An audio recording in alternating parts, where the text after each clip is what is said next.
Assalamualaikum. Assalamualaikum. Assalamualaikum.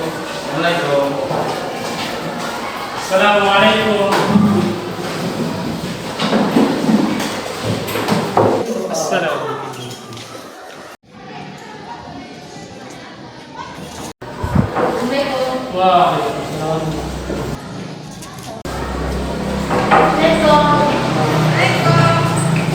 Assalamualaikum.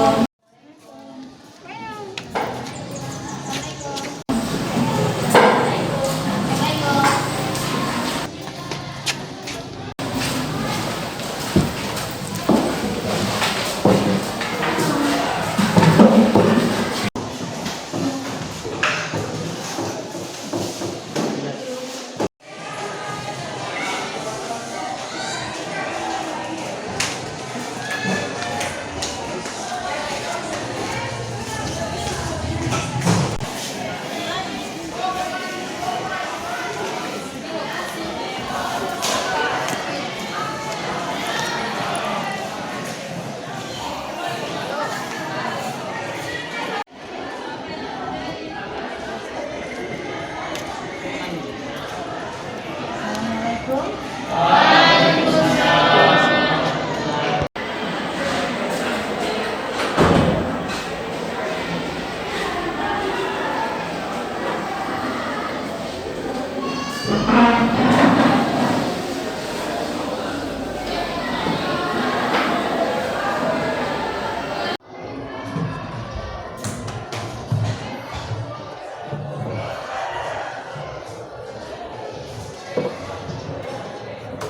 Assalamualaikum warahmatullahi wabarakatuh.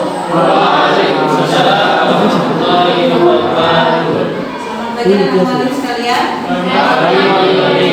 Gimana kabarnya hari ini? Alhamdulillah. Semoga sesuai dengan kesehatan yang Allah Subhanahu wa taala. Anak sekalian, sebelum kita mulai, coba kembali ini lihat dulu perhatian. Ya. Perhatian. Bacanya sudah diatur.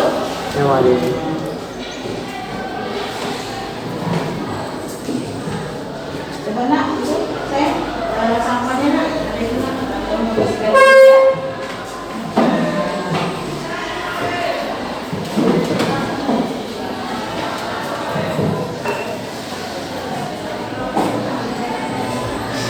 Baik, sebelum kita mulai materi kita, alangkah baiknya kita membaca doa terlebih dahulu agar pertemuan kita mendapatkan berkah dan manfaat untuk kita semua. Coba ketua kelas pimpin dulu doanya nak. Teman-teman, mari kita berdoa. Berdoa dimulai.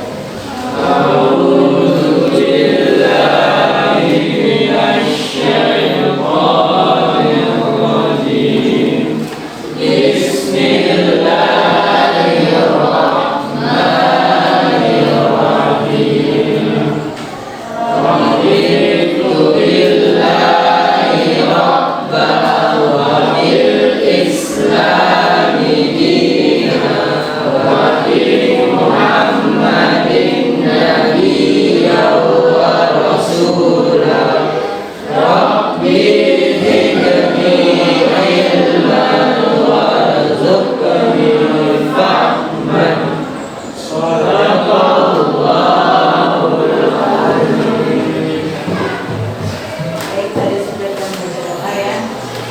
Coba paling absen dulu ya. Absen di kelas 12 Mia ya.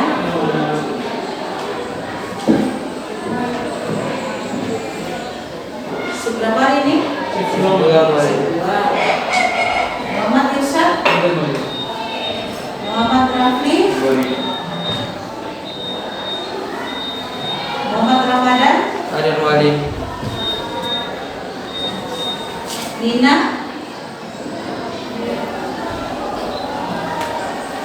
Nisa Putri. Nia.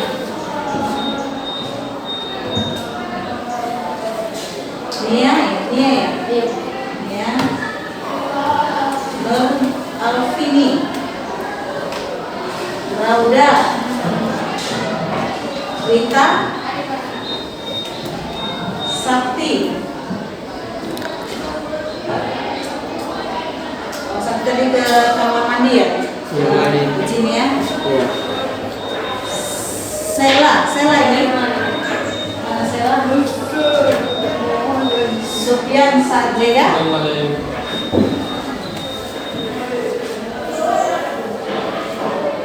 Sultan.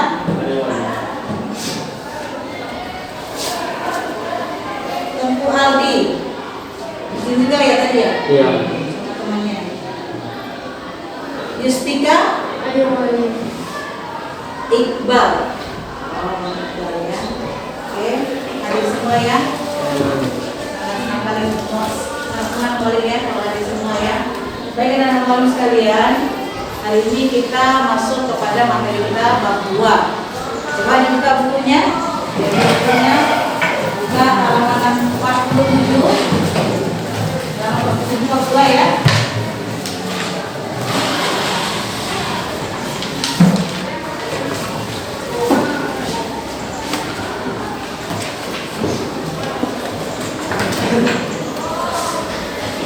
Coba Bang Iqbal, bacakan dulu nak apa judul materi kita nak. Ini yang ada di layar ini. Perlindungan dan penegakan hukum di Indonesia.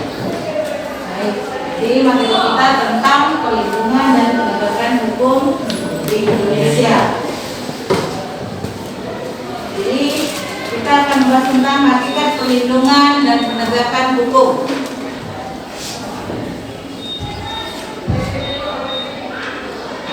Ini di dalam pembahasan kita tentang perlindungan dan penegakan hukum ada kompetensi dasar yang harus kita capai adalah bagaimana kita bisa mengevaluasi praktik perlindungan dan penegakan hukum dalam masyarakat untuk menjamin keadilan dan juga terciptanya kedamaian. Tujuan dari materi kita ini adalah yang pertama, kita diharapkan bisa menganalisis hakikat perlindungan dan penegakan hukum. Yang kedua, peserta didik mampu menganalisis peran lembaga penegak hukum dalam menjamin keadilan dan kedamaian. Yang ketiga, mengidentifikasi dinamika pelanggaran hukum.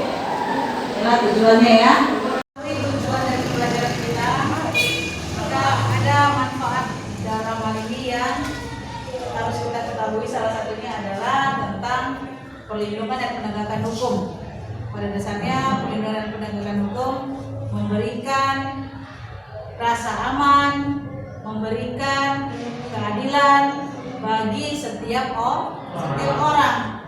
Jadi tidak ada hukum itu berpihak kepada siapapun, tetapi hukum itu tetap ditegakkan kepada siapapun yang melanggar aturan yang sudah ditetapkan, akan diberikan sanksi yang tegas.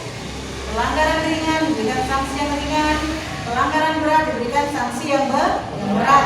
Tidak boleh pelanggaran berat diberikan sanksi yang ringan, pelanggaran ringan diberikan sanksi yang berat. Tidak boleh seperti itu, tapi sesuai dengan pelanggaran apa yang dilakukan oleh orang tersebut, maka sanksinya pun disesuaikan.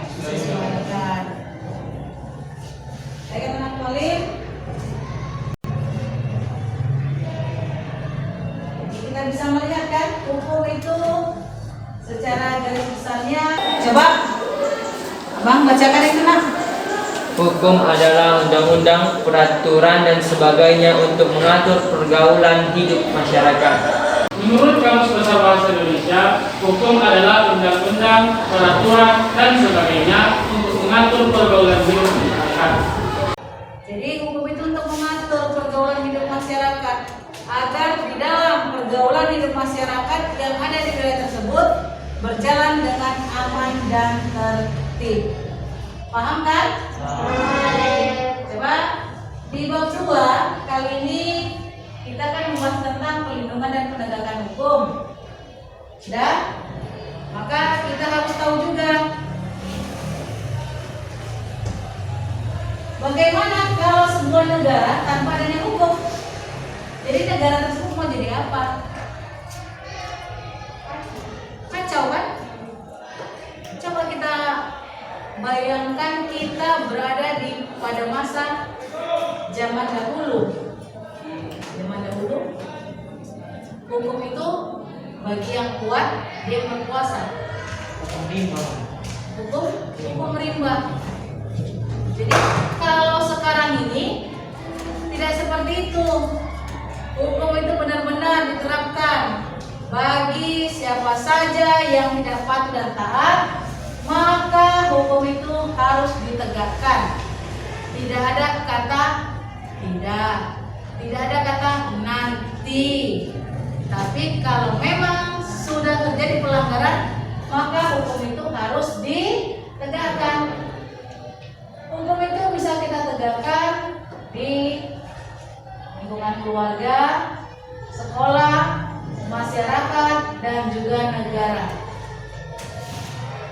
Contoh di lingkungan keluarga, kalau tidak ada aturan, maka anggota keluarga tersebut suka-suka aja, seenaknya saja, tidak menghormati bagaimana dia berbicara dengan orang tuanya, bagaimana dia harus berhadapan dengan orang yang lebih tua.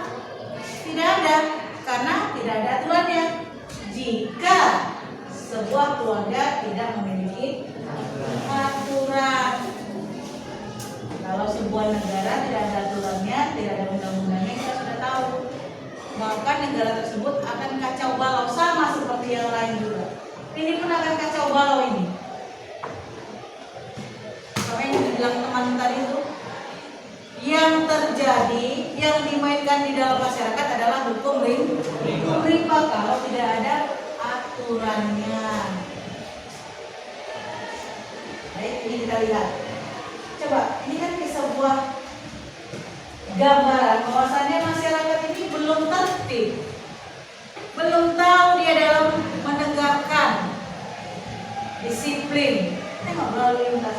Ini bukan jalurnya, kenapa dia masuk?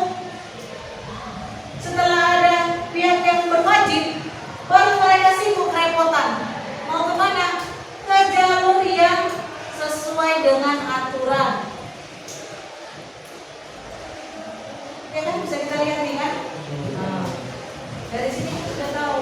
Inilah kalau misalnya suatu wilayah ataupun suatu negara tidak ada aturannya seperti ini, tengok ini.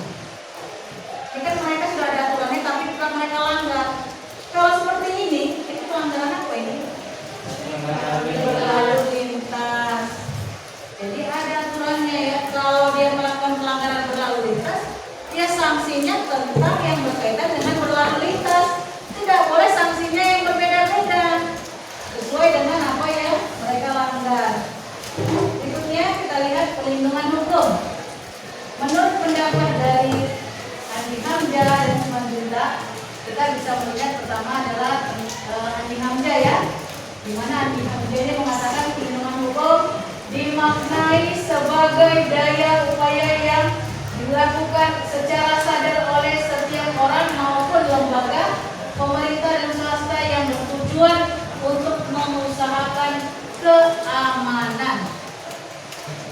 Pemerintah dan pihak swasta ataupun masyarakat saling bahu-membahu menerapkan peraturan. Tujuannya untuk apa? Memberikan rasa aman. Kita kalau di dalam sebuah daerah, suatu wilayah, kita berada di daerah tersebut. Kalau daerah tersebut tidak ada aturan, nyaman gak kita? Tidak. Enak gak berada di situ? Tidak. Yang ada was-was, cemas.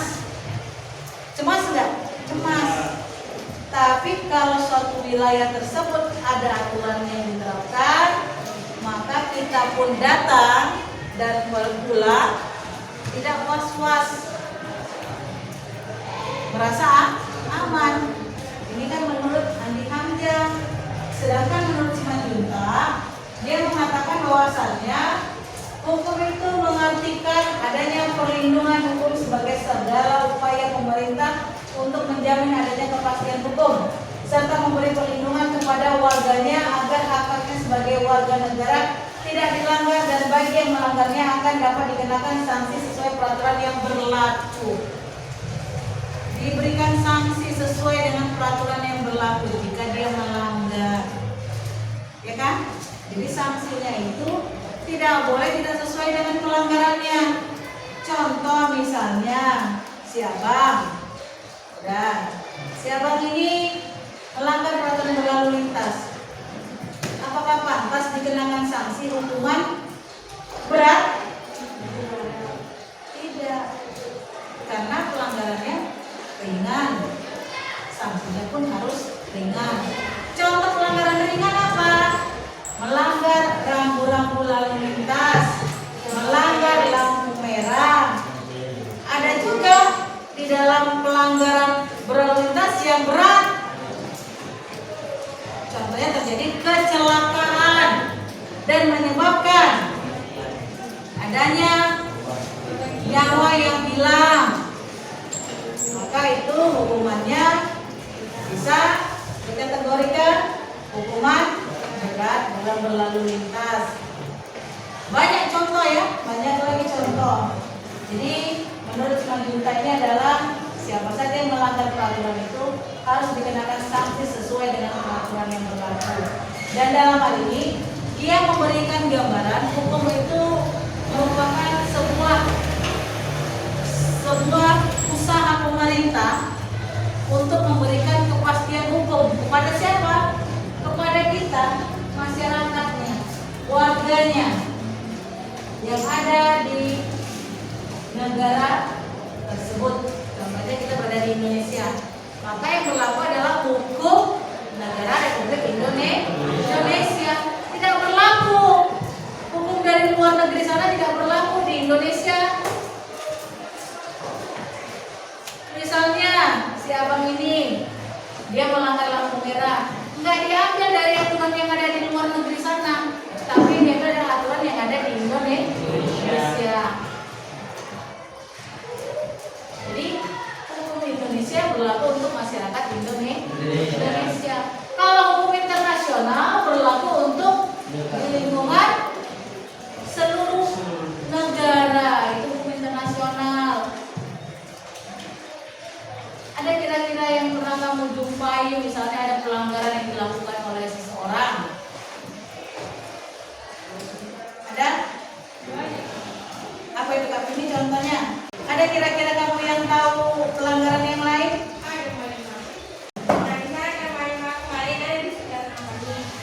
Jadi kebetulan kan daerah rumah itu digang kan, jadi mungkin tadi karena udah digang, orang di sekitar rumah itu ngerasa ya udah sih sudah aman di sini. Jadi mereka letakkan sepatu itu di luar rumah, sepatu sandal itu di luar rumah disusunnya kan. Nah makanya waktu subuh ada orang dari luar mungkin udah sering lewat situ ya kan. Mau dicuri jangan sepatu-sepatu yang ada di situ, nggak tahu mau jadi apa nggak tahu. Ya udah sih foto akhirnya diselesaikan sama kepala desa. Ya, itu bagus. Itu sebuah penyelesaian pelanggaran hukum yang memang dituntut di dalam negara Republik Indonesia. Tidak boleh main hakim sendiri. Tadi ada contoh dari temanmu, ada di lingkungan tempat tinggalnya, ada seseorang dengan sengaja atau tidak sengaja ingin mengambil barang yang ada di lingkungan masyarakat tersebut, salah satu rumah warga. Terlihat oleh warga, tertangkap, maka yang boleh kita lakukan pertama kali kita tangkap dia. Contoh yang bukan Bang Sultan ya, contoh bukan Bang Sultan. Ditangkap orang tersebut, kita bawa ke aparat desa. Setelah itu nanti aparat desa yang akan menyelesaikan dan berkoordinasi dengan pihak yang berwajib agar orang tersebut bisa diberikan sanksi yang sesuai dengan apa yang dilakukannya. Itulah nah, tadi contohnya ya nah. Tapi kalau yang dilarang itu adalah udah kita menangkap maling tersebut, kita lakukan pengeroyokan, main hakim sendiri, sehingga menyebabkan orang tersebut meninggal. Jadi tidak boleh. Yang sesuai dengan prosedurnya adalah diamankan, dibawa ke tempat aparatur desa, biar nanti aparatur desa yang akan berkoordinasi. Begitu yang seharusnya ya Nana. Baik, berikutnya di dalam pelindungan hukum ini ada beberapa unsur yang harus kita ketahui. Yang pertama adalah adanya jaminan kepastian hukum. Tadi kan sudah disinggung juga ya, salah satunya menurut Simanjuntak adanya kepastian hukum. Adanya kepastian hukum. Kepastian hukum ini merupakan jaminan yang diinginkan oleh masyarakat. Jangan nanti ada orang yang melanggar hukum karena dia berasal dari keluarga yang mapan, karena dia seorang pejabat, karena dia ada sebab dan musabab, hal-hal yang tertentu dikesampingkan. Jangan kita berikanlah sanksi hukum. Dia ini orangnya sangat ganteng, dia orang sangat cantik, tidak boleh. Atau dia berasal dari kalangan terpandang, konglomerat, tidak boleh. Kalau dia melanggar tetap berikan hukum, sanksi tetap diberikan, jangan dikesampingkan. Jadi ini yang diinginkan oleh masyarakat, adanya kepastian hukum, adanya jaminan kepastian hukum. Yang kedua berkaitan dengan hak-hak warga negara. Hak-hak warga negara itu banyak sekali hak-hak warga negara. Apa salah satunya nak? Yang kamu ketahui? Ya udah Pak, yang kamu ketahui salah satu hak warga negara? Kebebasan berbicara. Nah, salah satu hak kita kan? Ada nggak yang melarang kita untuk tidak boleh berbicara ya? Tidak, itu hak kita. Siapapun orang yang melarang, maka orang tersebut akan dikenakan sanksi. Ada lagi? Apa itu?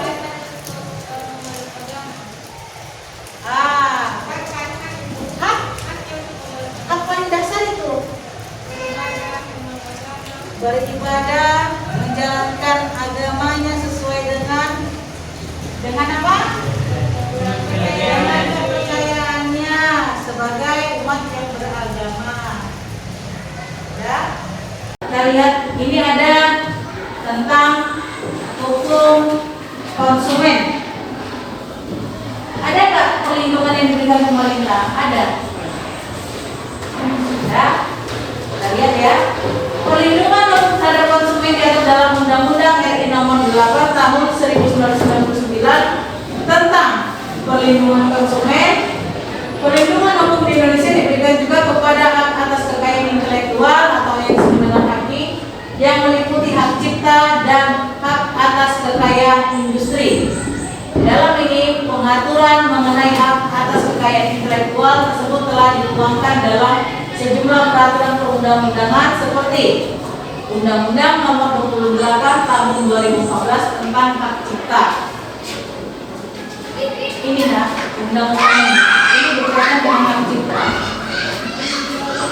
Contoh, kita mengambil ada sebuah artikel, kita ambil kutipan-kutipannya itu. Ini kalau kita cantumkan siapa yang punya kalimat tersebut, ini ada perlindungan yang diberikan negara, maka dia bisa menuntut orang yang memplagiatkan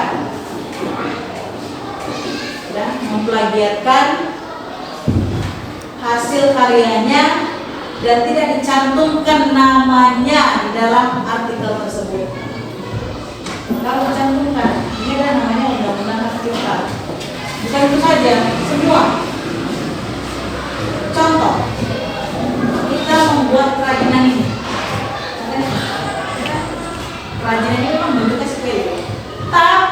kalau sudah didaftarkan ya hasil karya kita ini, maka kita mendapatkan perlindungan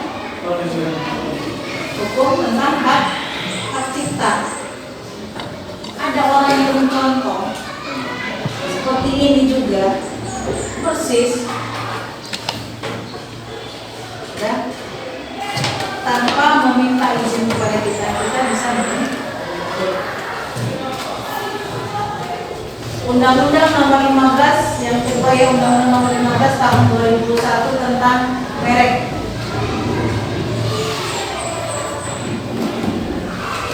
Contoh, saya punya usaha, saya membuat seperti ini ya. Sama persis, namanya saya buat juga sama persis. Maka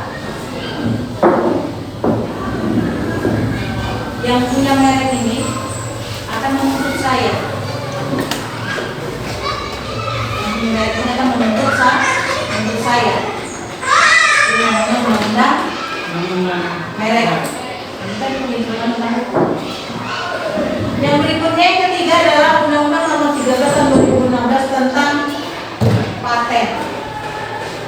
Sudah dipatenkan, sudah didaftarkan apa-apa saja karya-karyanya, padahal halnya cuma sekali. Mungkin dia membuat satu nama, contoh satu nama. Ini biasanya adalah tentang hasil sebuah produk penjualan ya, perdagangan biasanya, ataupun merek yang berkaitan yang sudah punya nama dan sudah didaftarkan di dalam kekayaan intelektual. Yang keempat, Undang-Undang Nomor 29 Tahun 2000 tentang perlindungan varietas tanaman. Ini biasanya tanaman-tanaman yang langka, dan kalau sudah mendapatkan perlindungan, ini tidak boleh sembarangan. Siapapun yang mengambil baik dengan sengaja, maka dia akan dikenakan sanksi hukum. Ini bukan tanaman yang biasa ya, ini adalah tanaman-tanaman pilihan.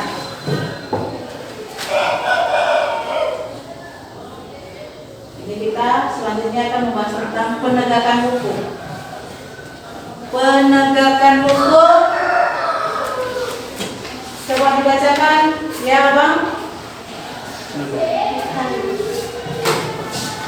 Hukum dapat secara efektif menjalankan fungsinya untuk melindungi kepentingan manusia apabila diterapkan dengan kata lain. Perlindungan hukum dapat terwujud apabila proses penegakan hukum dilaksanakan.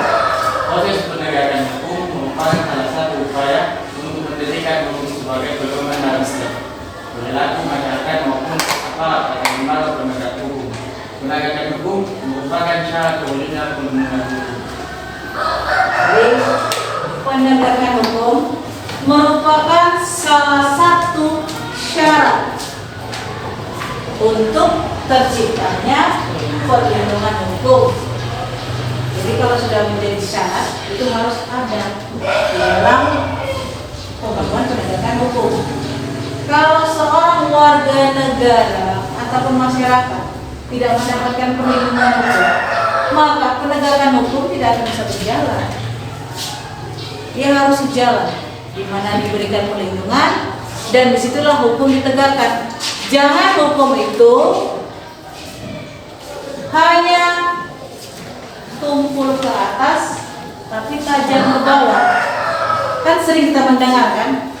Jangan hukum itu tumpul ke atas tajam ke bawah. Artian dari kalimat itu adalah hukum itu hanya berpihak kepada pembesar. Masyarakat biasa, hukum itu ditegakkan dengan sesuai aturannya. Tapi kalau yang melanggar, para pembesar negara, hukum itu dikesampingkan. Padahal hukum itu sudah jelas kan dia gambar ini. Apa itu? Timbangan. Hukum itu tidak berat sebelah. Hukum itu adil kepada siapapun, tidak memandang status sosialnya, jabatannya, berasal dari mana, mungkin paras mukanya, wajahnya. Tidak, hukum itu tetap kepada siapapun yang melanggar. Hukum itu ditegakkan, dibuatkan sanksinya sesuai dengan pelanggaran yang dilanggar oleh masyarakat, baik secara personal maupun secara kelompok. Jadi tidak ada perbedaan, karena hukum itu kita melihat inilah lambang hukum, timbangan, tidak berat sebelah. Kalau dia bersalah tetap bersalah, kalau dia tidak bersalah tidak mungkin dikenakan sanksi. Pernah kamu lihat orang tidak bersalah dikenakan sanksi? Tidak pernah. Kita contohkan saja di lingkungan sekolah, di lingkungan kita ini. Ada nggak siswa yang nggak melanggar peraturan diberikan sanksi? Ada nggak? Tidak. Jadi yang diberikan sanksi itu adalah orang yang melanggar peraturan. Baik. Setelah kita mengetahui tujuan pembelajaran yang akan kita capai, maka dalam hal ini manfaat dari pembelajaran tentang perlindungan dan penegakan hukum ini sangat penting. Karena apa? Karena perlindungan dan penegakan hukum. Yang pertama, kita lakukan bacakan.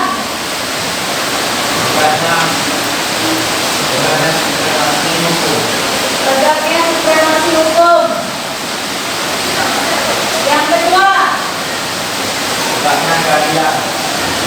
yang ketiga, mewujudkan perdamaian. Ini sudah ada 3 ini ya. Perlindungan dan penegakan hukum sangat penting dilakukan karena dapat mewujudkan. Yang berikutnya, mengapa pembahasan soal perlindungan dan penegakan hukum menurut Sujono Sukanto? Tahu enggak? Yang pertama,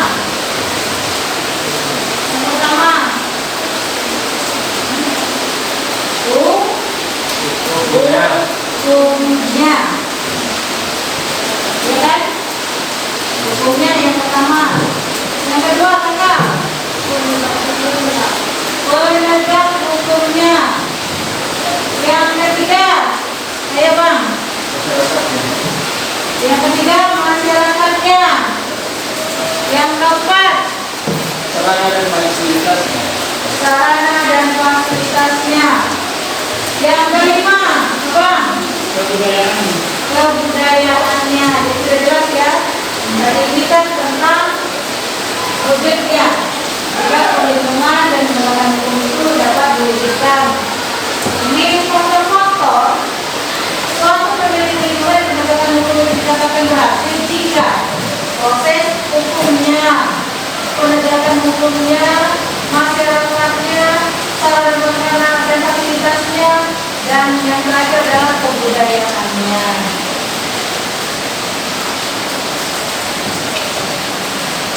Baik, anak walim, dari gambaran yang telah kita amati tadi,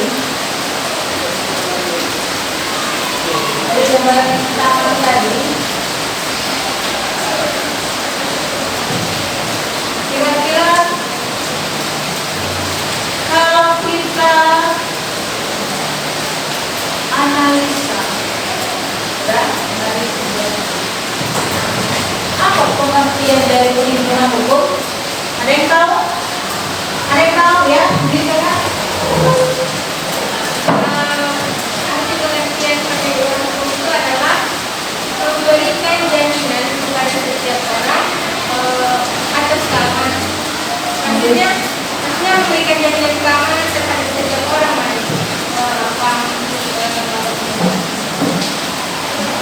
maksudnya memberikan jaminan. Jaminan keamanan kepada setiap orang. Ya, perlindungan hukum memberikan jaminan keamanan terhadap setiap orang. Maksud dari kalimat ini adalah setiap informasi yang masuk, yang membangun, yang memberikan dampak positif dari informasi tersebut, maka orang yang tersebut, orang yang memberikan informasi tersebut tidak tidak dipublikasi. Dari siapa, untuk apa, tidak. Tapi orang tersebut memang memberikan perlindungan supaya kalau ada hal-hal yang negatif dari orang yang di luar mendengarnya, orang tersebut tidak tahu dari siapa ya. Anda tanya dia kan? Sudah? Baik, kalau pengertian dari pelanggaran hukum, Bang? Ya kakak, kata tangan apa tadi? Pelanggaran hukum. Pelanggaran hukum itu orang yang tidak patuh dan Pelanggaran hukum orang yang tidak patuh dan taat, yang jelas.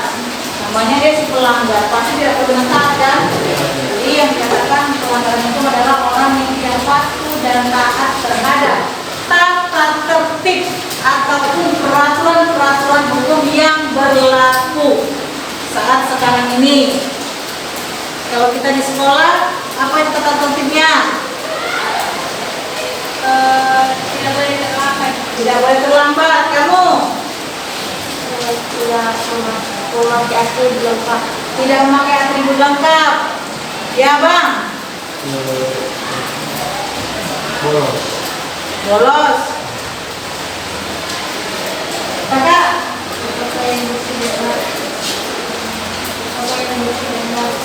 berpakaian bersih dan rapi. Itu yang mematuhi. Yang tidak rapi dan juga tidak bersih. Kakak,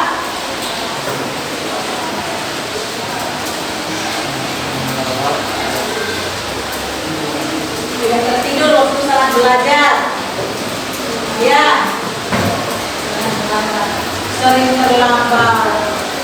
Apa bang? Melawan guru. Membawa gadget. Apa maksudnya? Tidak mengerjakan tugas. Siapa tidak mengerjakan tugas? Oh, enggak ya? Mari yakin pada kamu semua yang ada di sekolah ini, semua mematuhi tata tertib yang berlaku. Contohnya tadi sudah kita sebutkan, ya. Jadi dalam hal ini kita bisa memberikan gambaran bahwasannya penegakan dan perlindungan hukum itu diberikan kepada setiap orang sesuai dengan tadi yang disebutkan oleh teman kamu. Sila kelima ya, keadilan sosial bagi seluruh rakyat Indonesia. Tidak ada perbedaan karena di dalam hukum tidak ada kata-kata yang membedakan antara satu orang dengan orang lain, satu kelompok dengan kelompok lain. Kalau dia melanggar hukum, dia diberikan sanksi. Kalau tidak, dia tidak mungkin diberikan sanksi. Pasti harus protes. Kamu kalau misalnya tidak melanggar hukum diberikan sanksi, protes enggak? Protes. Kamu? Protes. Kamu? Protes. Kalau apa terima? Protes ya. Apa? Protes juga. Oh, Bang Sofis protes juga. Jadi kalau dia diem aja ya, nggak protes dia berprotes. Kakak? Kakak? Protes. Ini lagi kan? Pasti protes ya kan kalau nggak sesuai. Ada yang nggak protes? Ada? Ada. Semua protes ya. Kalau kita tidak melanggar hukum, tapi diberikan sanksi. Enak aja orang yang melanggar hukum nggak diberikan sanksi. Kita yang tidak melanggar hukum diberikan sanksi. Itu kan dalam pikiran kita ya. Baik anak-anak sekalian. Ya. Jadi setelah kita tentang perlindungan dan penegakan hukum, mari kita dengan wali untuk mencatat mana-mana saja yang penting dalam sistemmu dari materi kita tadi itu. Ya. Yang berikutnya akan melalui sebuah kelompok ya. Kita membuat sebuah makalah. Makalah ini tentang perlindungan penegakan hukum. Jadi melalui akan membentuk jadi 3 kelompok. 15 orang yang kali ini kan? Ya. 3 kelompok berarti satu kelompok ada 5 orang. Kita akan membentuk berapa kelompok kalau masalah ini? 4 ya. Maka jadi mereka akan membentuk menjadi 4 kelompok. Kita akan berdiskusi membuat makalah tentang perlindungan penegakan hukum. Kelompok 1 nanti kamu cari teman-teman yang sama nomornya ya. Baik, saya akan membuat hitungan, tapi hitungannya sampai 4 saja. Ya. Misalnya 1, 2, 3, 4. Maka nanti hitungan yang berikutnya sama. Jadi yang nomornya sama bergabung. Ya. Baik, dimulai dari sebelah kanan. Kananmu ya. Sebelah kanan. 1, 2, 3, 2, 4, 3, 4, 1. 2, 3.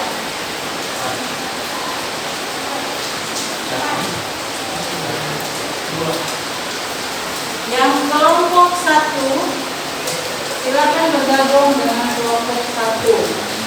Yang kelompok 2 bergabung dengan nomor 2, nomor 3 bergabung dengan nomor 3, nomor 4 bergabung dengan nomor 4.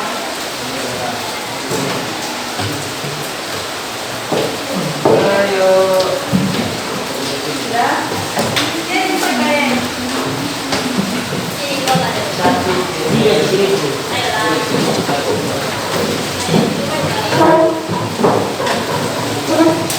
Gimana? Siapa aja?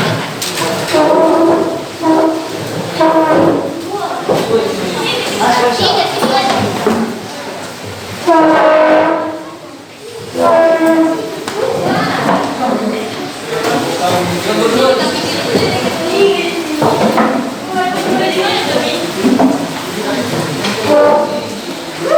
sudah ada semua mendapatkan kelompok kan? Ini ada 1, 2, 3, 4 kelompok ya. Maka yang mau diinginkan adalah membuat makalah. Ya.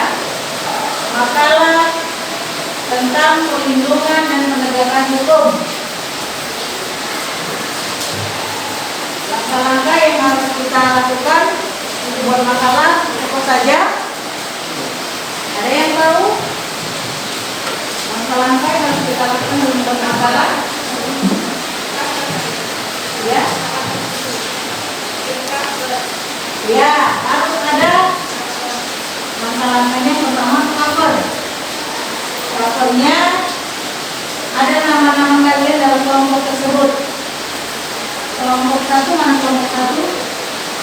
Kelompok 2? Kelompok 2? Kelompok 2 ya? Kelompok 2, kelompok 3? Kelompok 3, kelompok 4? Yang pertama langkahnya harus ada cover. Cover ataupun sampul depannya ya.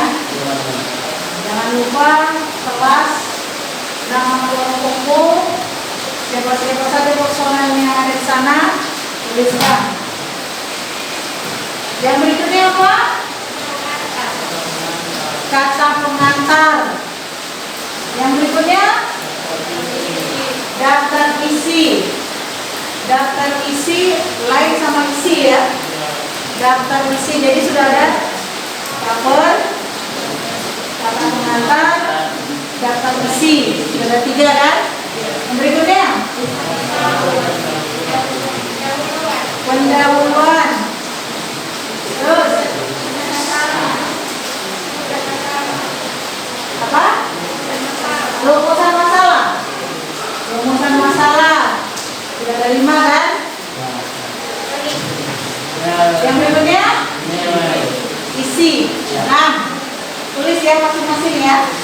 Tulis yang pertama cover, kata pengantar, daftar isi, pendahuluan, rumusan masalah. Yang keenam, isinya masalahnya. Karena kita mau mengambil dalam penegakan hukum, maka isinya itu. Yang ketujuh, penutup ataupun kesimpulan. Yang terakhir, daftar pustaka itu penting. Tadi itu kan kita kan?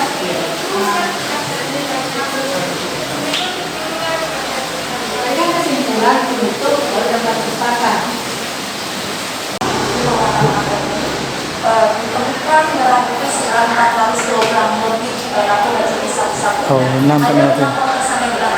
Untuk lebih lanjut terkait dengan pengembangan kasus narkoba ini, kami akan langsung bertanya pada Narkoba Kerja yang Kombespol Unit Jenazah. Terkait dengan kasus pengembangan ini, kronologis memang dari kasus yang datang kemarin maka masih dari kita sudah dari Polri dari Polda dan Polda supaya semua program satu yang dikarenakan datang satu namanya kapal 3 mega itu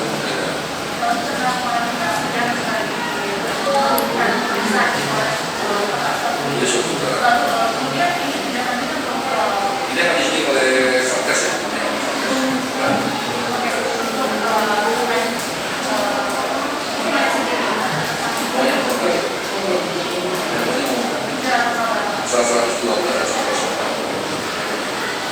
Terima kasih masalah bukunya saudara.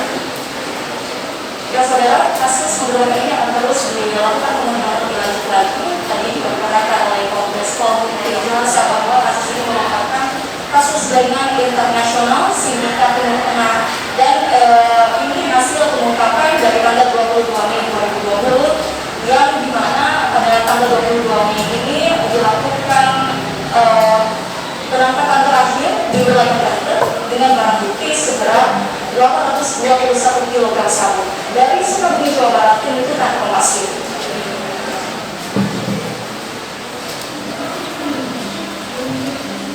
Sebuah cuplikan media tentang pelanggaran hukum.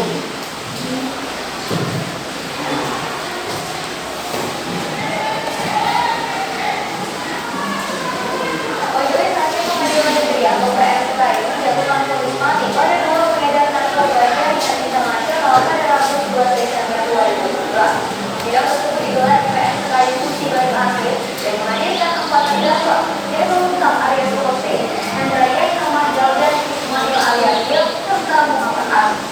Persidangan digelar di Pengadilan Negeri atau PMK Musi Bayu Akhir pada Rabu 11 Desember 2019. Dalam persidangan tersebut, majelis hakim menjatuhkan vonis mati kepada 2 pengedar narkoba.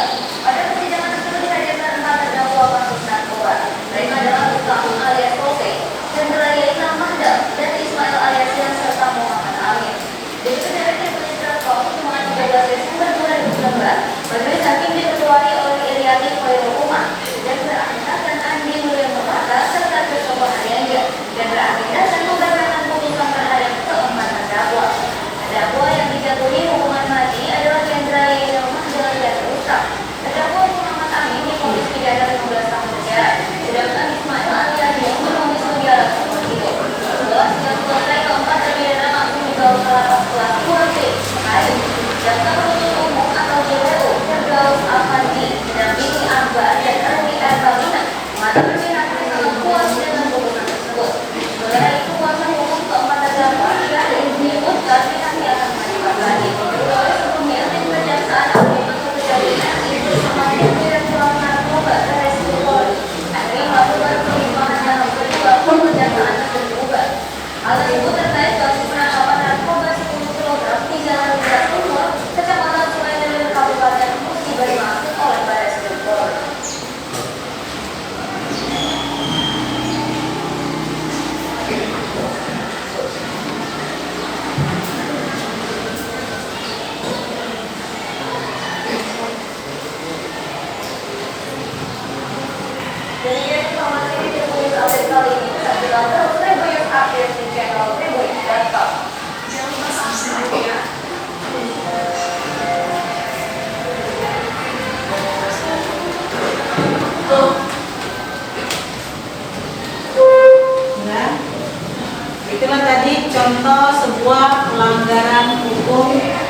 yang sanksinya berat.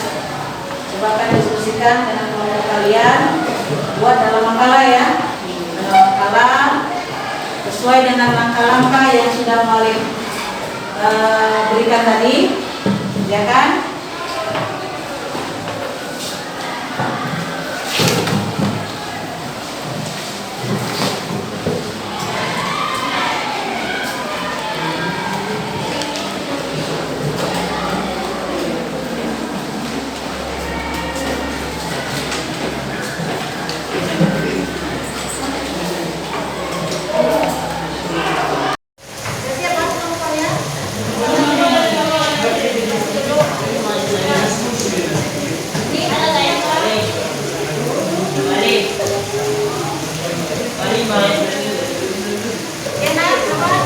Artikelnya bisa jadi apa, isi dari makalahnya bisa diambil dari artikel lain.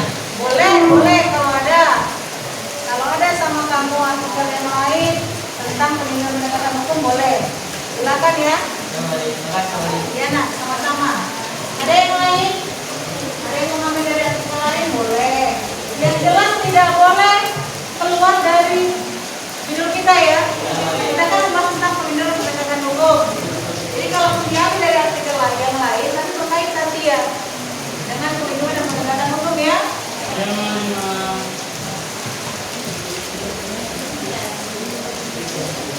Ada nggak? Ada? Sudah jelas kan langkah-langkahnya kan?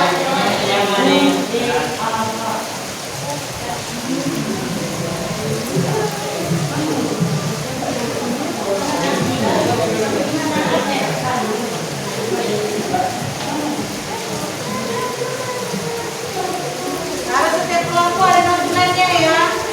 Notulennya harus ada. Jadi nanti tinggal dipindahkan mana yang jadi daftar isi, mana yang jadi isinya, kata pengantar, pendahuluan.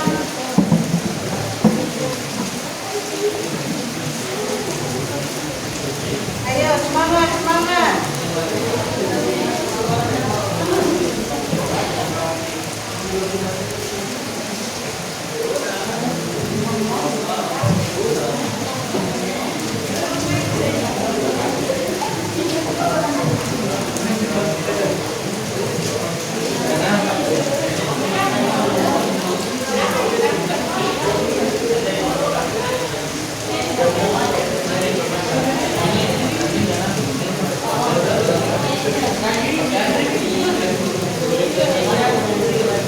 Ada penegakan KPK, Komisi Pemberantasan Korupsi. Tapi kenapa sampai sekarang ini orang-orang korupsi masih orang-orang yang melakukan korupsi masih aman-aman saja? Sebenarnya pertanyaan dari teman kamu ini untuk pembahasan kita minggu depan, tapi saya kasih gambaran saja ya. Kenapa ada lembaga KPK? Karena mengapa orang-orang yang tersangkut tentang korupsi masih merajalela? Apa gitu ya? Sekarang kita gini loh, KPK adalah lembaga pemerintah.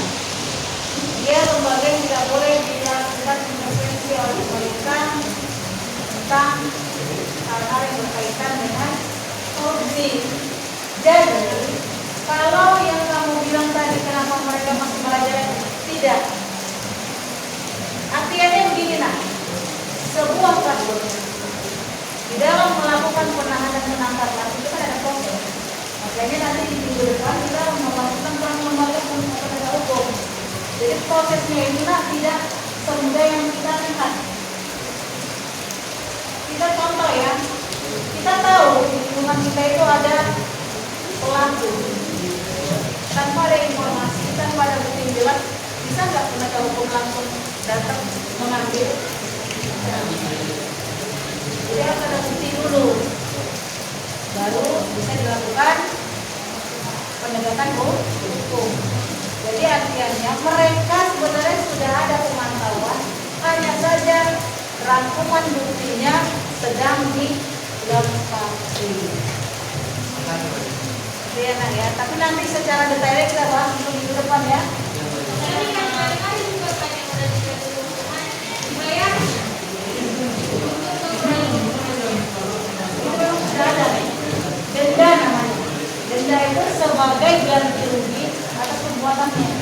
Contoh dia mengambil, ini kan kita bahas tentang penegakan hukum ya. Contoh dia mengambil ataupun merampas uang, korupsi ya, korupsi. Sudah sidang. Maka perbuatannya tersebut, atas perbuatannya tersebut, orang tersebut akan dikenakan sanksi 1 kurungan dan 2 bayar denda. Denda itulah yang nanti adalah pas penjara. Ya, denda itu harus sama. Tapi apabila orang tersebut tidak mampu membayar dendanya, dia akan diberikan kurungan tambahan. Paham kan? Itu kan sama seperti kita melakukan pelanggaran berlalu lintas, tidak pakai helm, melanggar lampu merah, ada bayar denda, ya kan? Nah, bilang bayar denda, dendanya kemana? Untuk pembangunan di negeri ini, itulah pajak. Ya, sudah siap? Sekali lagi. Ini sudah siap kelompok ini? Sudah siap, Mas? Ada mana?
Langkah-langkah dalam membuat makalah itu ada beberapa item yang harus kamu penuhi.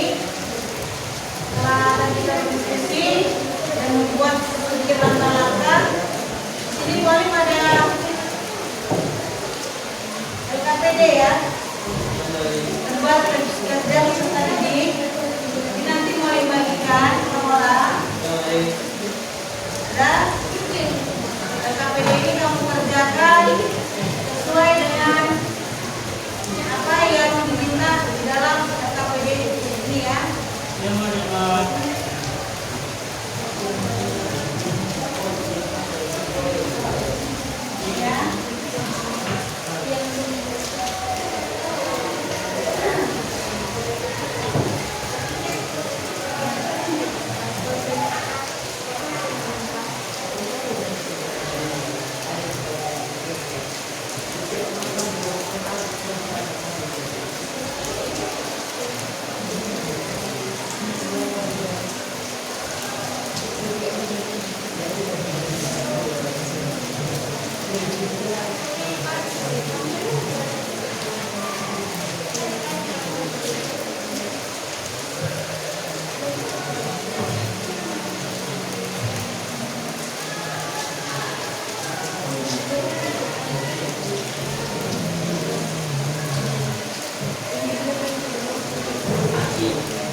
APD-nya, tugas masing-masing ya. APD-nya sudah tugas ya. Tugas.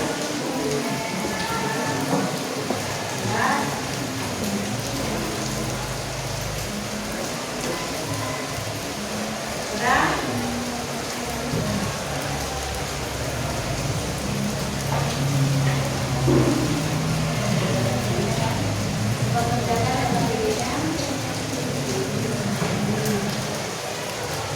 Jangan lupa ya, tempat saya diskusi kelompoknya ya.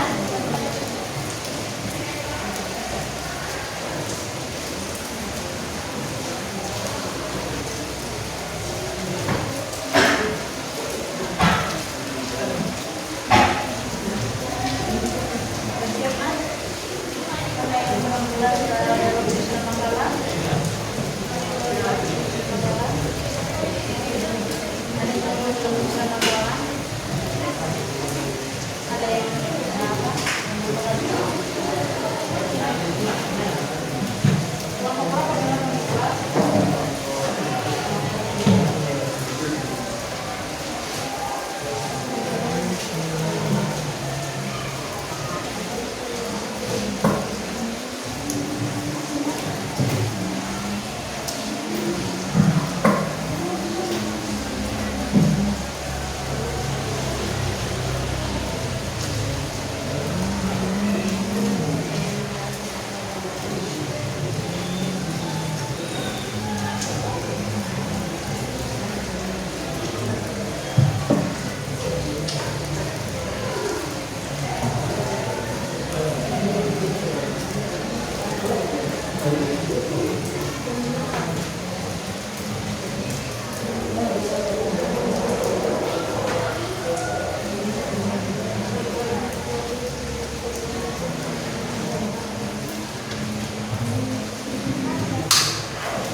Sudah?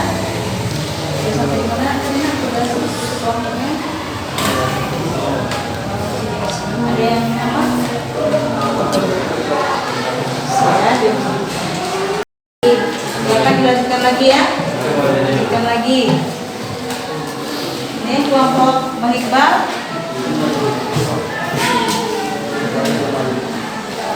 Oh ini ya, diskusi kelompoknya ya.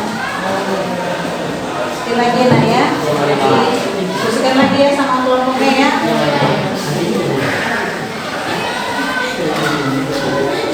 Ini sudah siap nak?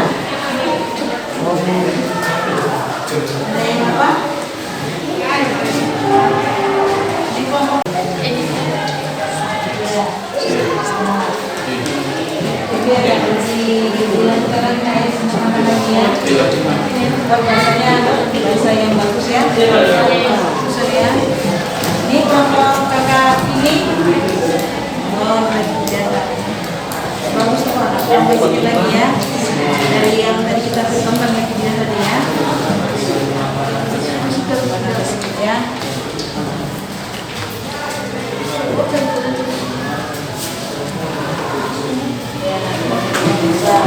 Siap dia ya. Semua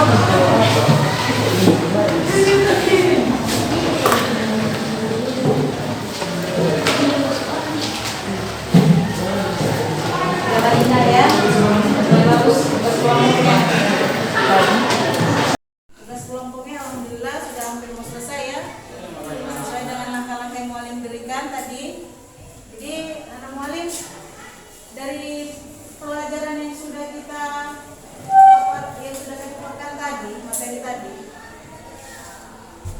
ada kira-kira yang kalian belum mengerti ataupun ada hal-hal yang kalian sudah ataupun yang kalian lihat secara langsung ya, pengalaman kalian ataupun hal-hal yang lain, ada kira-kira yang berkaitan dengan perlindungan penegakan hukum? Saya boleh